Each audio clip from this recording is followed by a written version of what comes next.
Welcome to Horse's Mouth. I'm Chris Budihas, and guess where we're at? Yes, we are. Lynch's Pub down here in Jacksonville Beach. And I'm joined with my esteemed colleagues right here at the bar.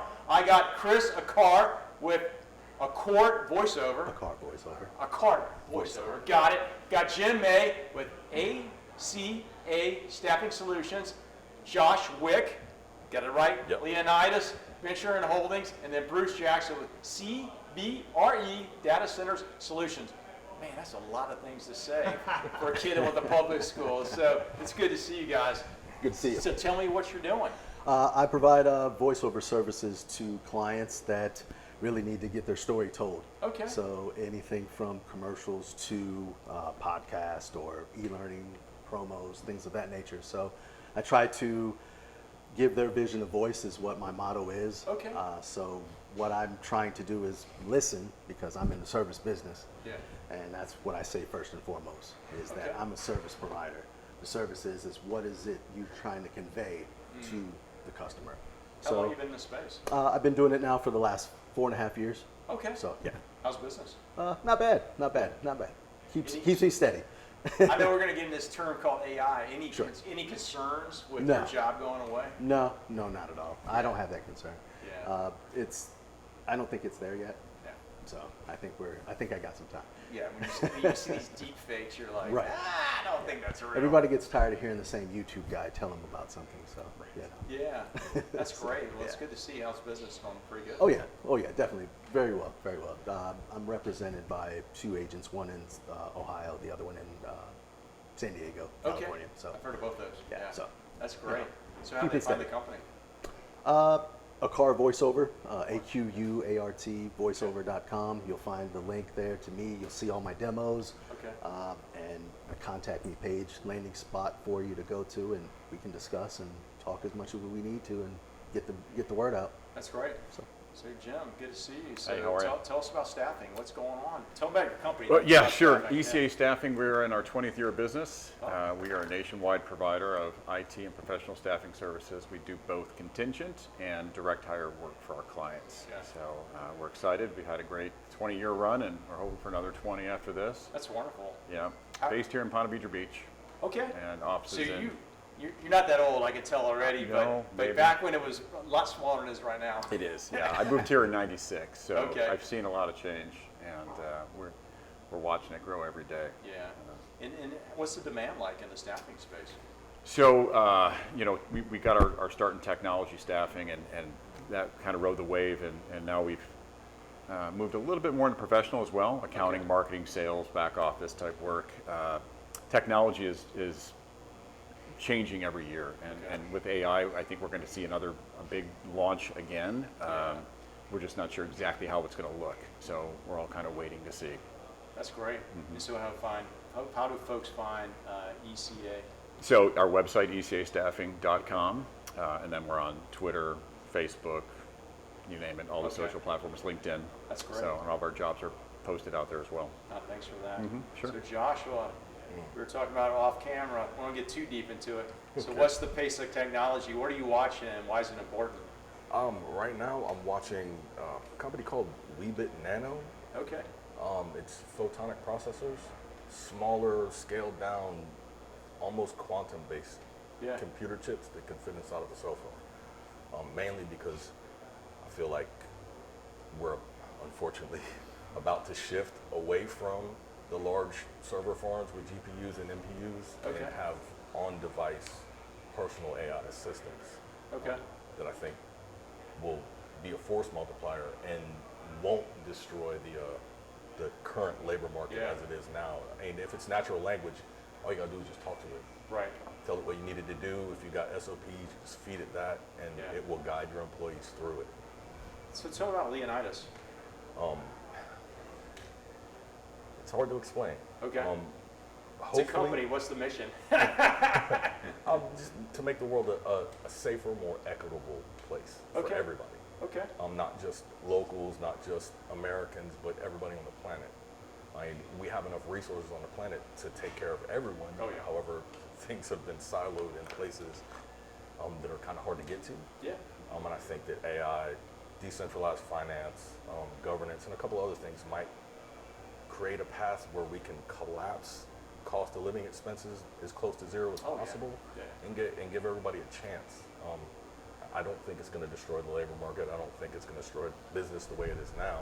I think it's 5 years from now, we're going to see a world where people have more or closer to enough than they started with. Okay. So, yeah. That's a world vision I like. Yeah, hopefully nobody finds us and they just find what we put into the I world. put a lot of faith in man that they're going to do the right thing. As Thucydides Oh, no. said, fear, Zero greed, and trust. honor, they propel people towards Zero war. trust. So hopefully those things Zero will. trust. Yeah, Zero so trust. we'll see. And I appreciate it. So Bruce, tell me about what you're doing. I tell you, I've been a commercial real estate broker for 37 years, but I got into the data center and digital infrastructure segment about 2012. Yeah. And That's before- early. Yeah, Yeah, that was okay. early days, and that's when a computer rack would maybe have 8 to 10 kW running that entire computer cabinet.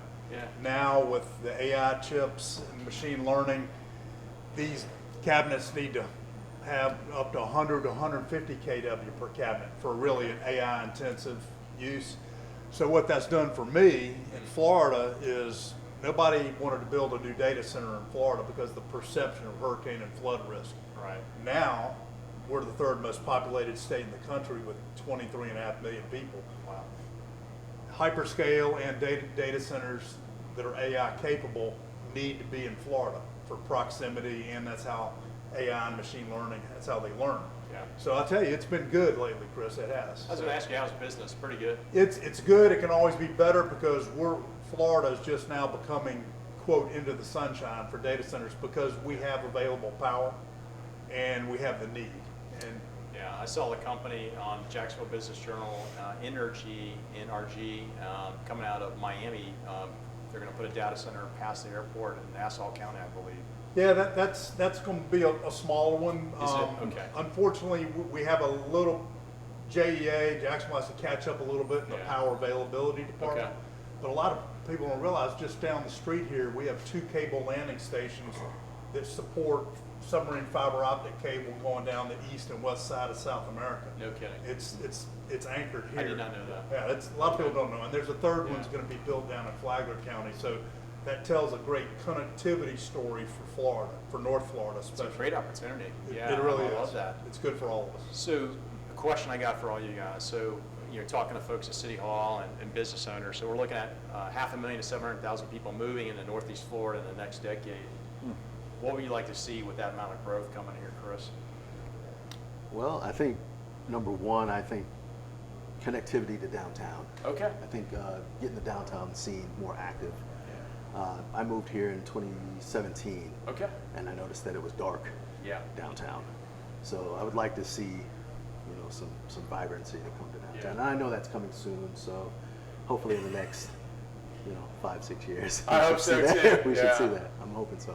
So Jim, you've been here. You fine reader. Yeah, yeah. That's where you're from. You've Yeah, yeah. watched it as I have. What's your thoughts? What would you like to see? So I think if you've got that many people coming, you've got to have the infrastructure to support it. Oh We my do God. not want to turn into Miami, Tampa, and Orlando from an infrastructure.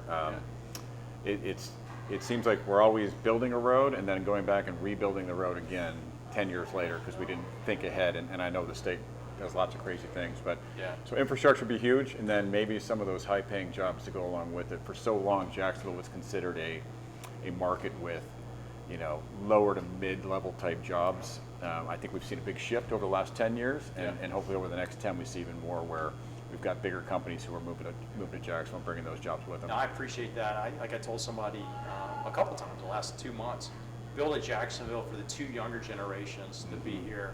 I'm I guess a early or late Gen Xer, so I'm like, don't build I want to live here too, but I'm going to live and die here. But what about the younger generations? If that workforce is come here to take care of us, what's that city look like, and let's build it for them. Sure. So Joshua, what about you? What's your thoughts? What would you like to see happen here in Jacksonville? I mean, most certainly infrastructure, definitely industry. Yeah. I think our city is amazing, and it always has been. Yeah. Downtown is starting to, I personally live downtown. So Okay, yeah. Bay Street is starting to really build itself up. Probably in the next 2 years, it's going to be the spot. Yeah. So I wouldn't worry too much about that. But what I would really like to see is, I'm gonna keep it to myself. All right, we'll bring you back. All right, Bruce, what do you want to see here? You know, I want to see smart growth. Yeah. And I agree, downtown, I mean, because I'm an office broker as well. Yeah. That's where I started. We're 28% vacant downtown. Are you really? Yeah, and that's as high as I've seen it. Wow. Now, granted, you know, I think the new stadium, you know, we are an NFL city. A lot of people forget that. Yeah. So, I mean, we have a lot going for us. So I think we'll be okay as long as we do it smartly.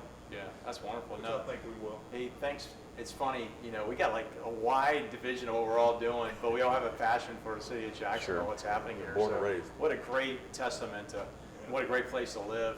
So thanks for what you guys do in your communities, and then thanks for coming here on the Horse's Mouth today.